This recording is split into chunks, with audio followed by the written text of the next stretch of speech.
Hello, my dear viewers. Our world is full of mysteries, secrets, and mystical stories that inspire fear in those who learn about them. Everyone knows stories about haunted houses, ghost ships, and other popular paranormal encounters. And what about paintings? It says that paintings keep a piece of the soul and thoughts of its creator. Today, Top F will tell you one of the mystical theories wandering on the internet regarding perhaps the most famous painting in the world today, Mona Lisa. And will also provide arguments that, in the opinion of theory supporters, confirm it. And at the end of this video, each viewer will draw conclusions for himself and decide whether to believe in this theory or not. Get your popcorn ready, we start. Historical summary.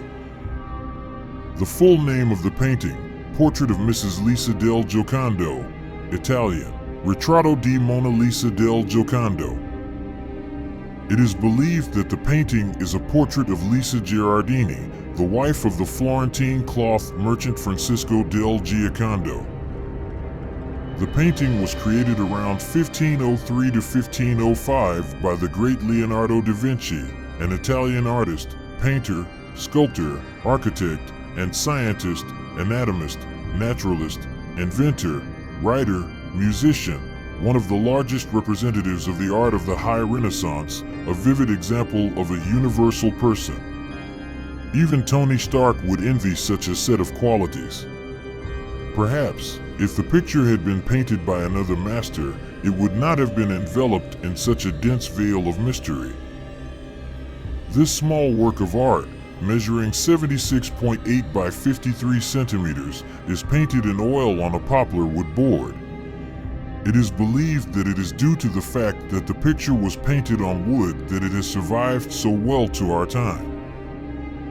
The painting is located in the Louvre, where it is assigned a special room that bears her name. It was brought to France by the artist himself, who moved here under the auspices of King Francis I.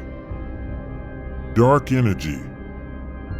A painting is a unique work of art, which in itself has its own energy and can convey certain emotions embedded in it. Museum curators, exhibition organizers, as well as attendants at these exhibitions often feel the energy coming from old paintings, and it is far from always positive. Some complain that someone seems to be watching them from the side. Others say that the image of a person or animal from the canvas came to them in nightmares, and someone almost on a physical level feel the negativity, pain, horror, or fear emanating from the pictures. As for the Mona Lisa, throughout the entire history of the painting, it was surrounded by an aura of mystery and mysticism. Da Vinci put a lot of effort, nerves, and energy into creating the picture. In the process, he redrawn it several times in an effort to create an ideal, but he never finished it. One version says, the reason Da Vinci didn't finish the painting was because, admiring the picture, he fainted and injured his arm. According to the researchers, due to the fall, the artist subsequently could not hold the brush and continue to paint the picture. Some experts believe that Da Vinci suffered a stroke due to a specific diet of the Middle Ages and was partially paralyzed. However, scientists David Lazzari and Carlo Rossi suggested that the artist developed paralysis of the ulna as a result of a traumatic nerve injury. As evidence, they cited a portrait of Da Vinci, in which he is depicted with his hand wrapped in a cloth resembling a bandage. In addition, the artist's hand is suspended in a compressed pose.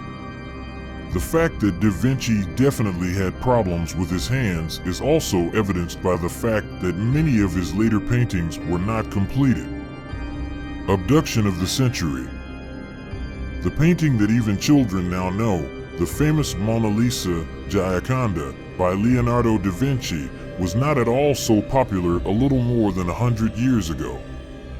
It became famous all over the world because it was brazenly stolen in broad daylight.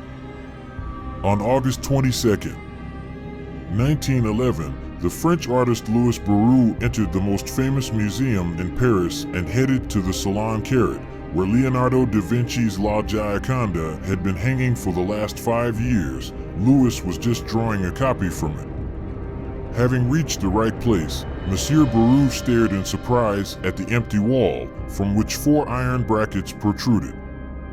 He rubbed his eyes, but nothing changed. The artist immediately turned to security, and they reacted very lazily. "What? Absent?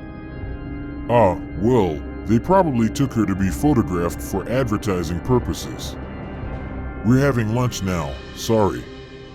Only a few hours later, Louis reached the director of the Louvre with a scandal, and the proceedings began.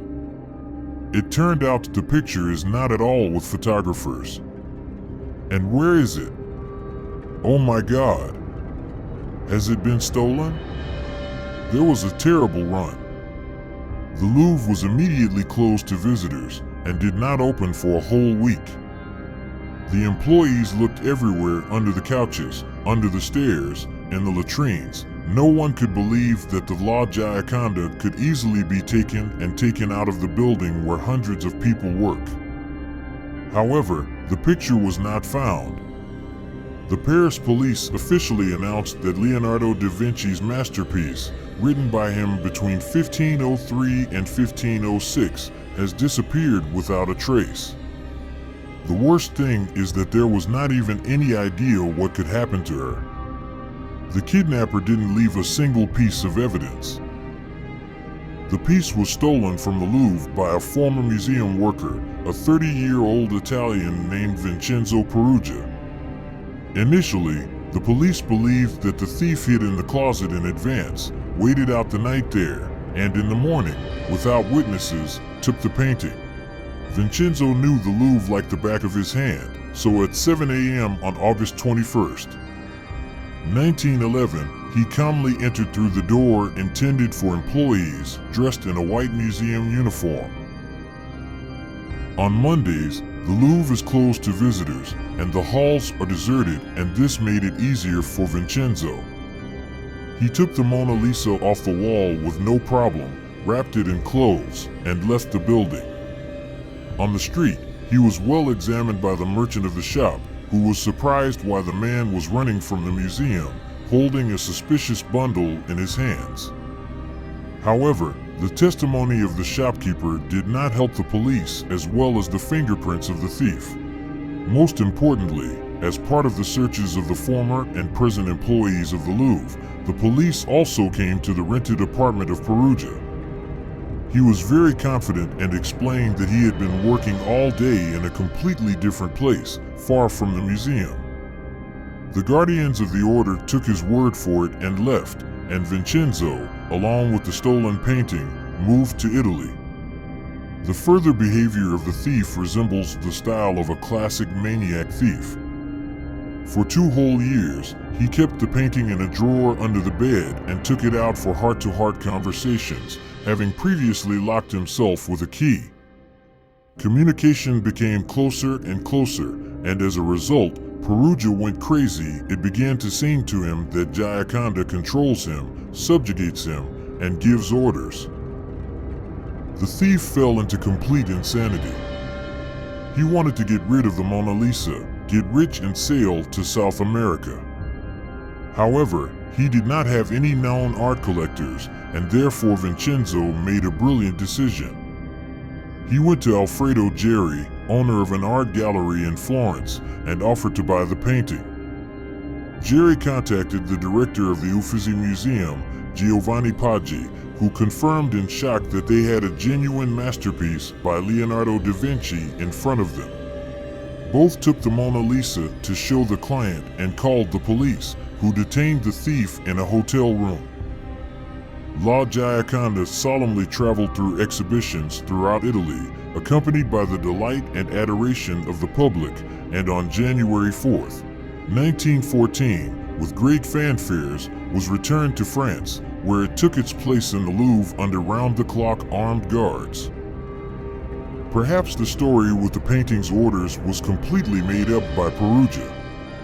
Perhaps it was insanity and psychological problems, or maybe the picture really has some kind of mystical power.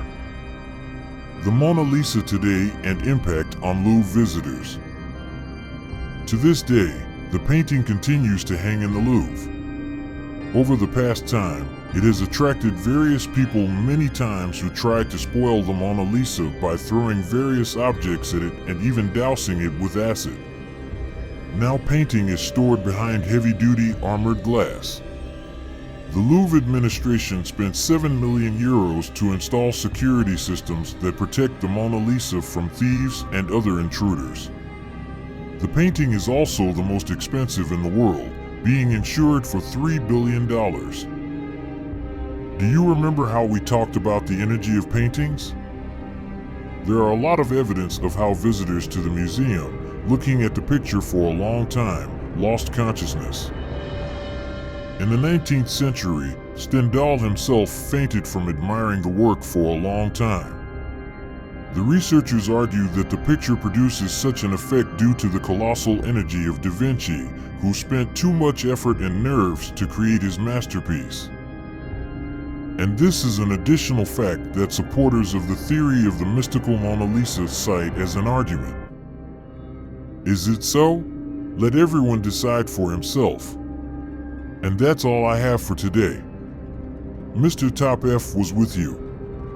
Bye. Thanks for watching to the end. Subscribe to the channel and like this video if you haven't done it yet. Also, turn on notifications on our channel to catch all new videos. Bye.